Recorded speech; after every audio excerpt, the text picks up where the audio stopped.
Hello YouTubers, so this is a video on how to wire a Valcom V 1016W self-amplified wall speaker here.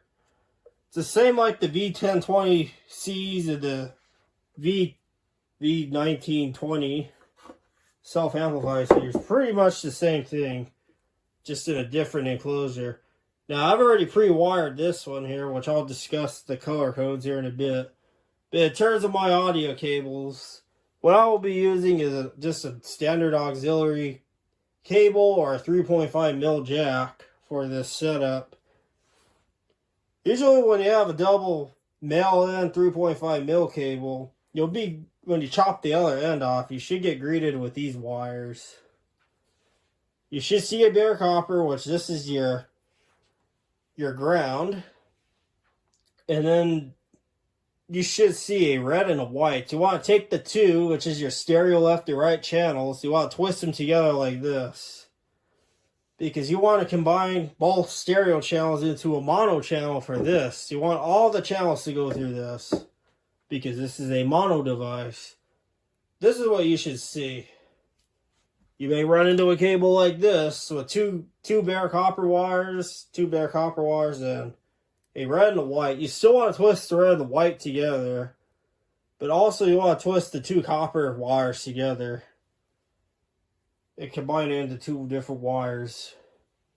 Now if you chop a 3.5mm end off and you see this wire or get greeted with this, take this, throw in the garbage.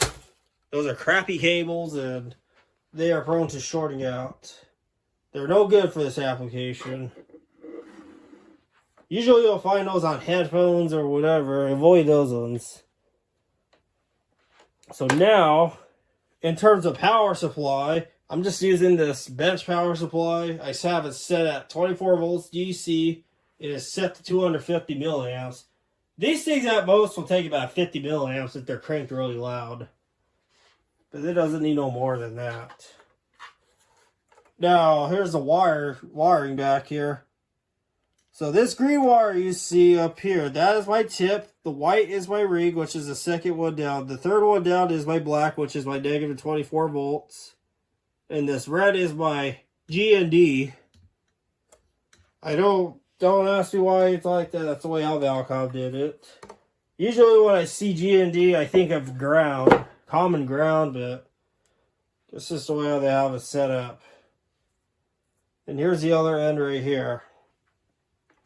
So let's start my power supply here. Let me make sure I'm in camera here. I'm going to connect my G&D to my positive 24 volts. And just twist it like that so it makes a good contact. Here's my negative 24 volts right here. I'm going to clip it onto this black.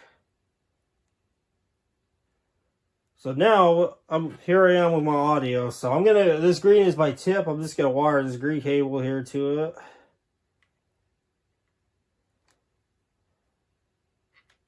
And then here's my white wire. This one is my ring.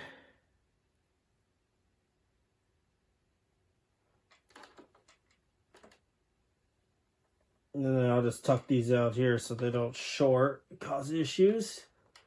Now, normally you wouldn't be using this type of cables, this type of wiring you see here for a permanent install. This is just for this demo.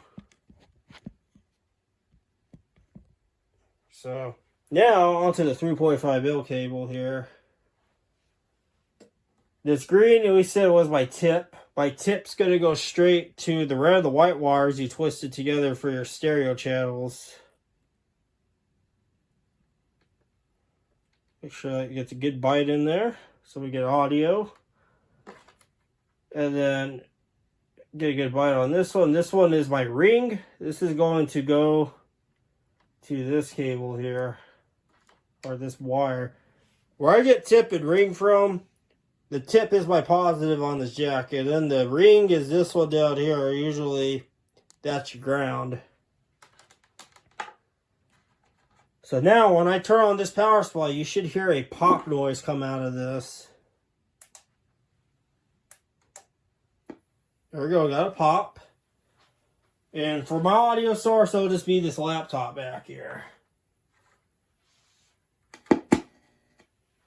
And there we go. I got my audio. I'll turn that down a little bit. So here we go. Now this one I have it set low, but on the bottom here there's a hole. That's your volume control. You want to take a flathead screwdriver like this.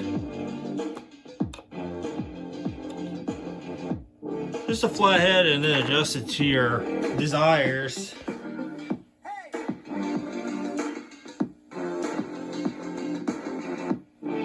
Here's the power consumption.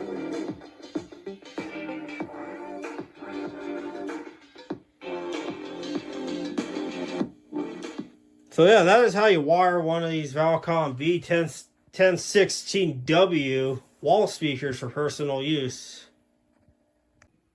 Here's your wire right here that you would want to use. It could be either just basic 4-conductor telephone cable, or you could use the Cat 5 cable, which you could pick up real easily at your local Home Depot or Lowe's.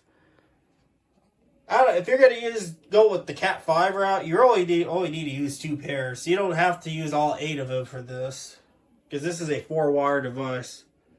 I'm just going basic with this because that's what I have, and I don't have to waste Cat 5 wire in the process.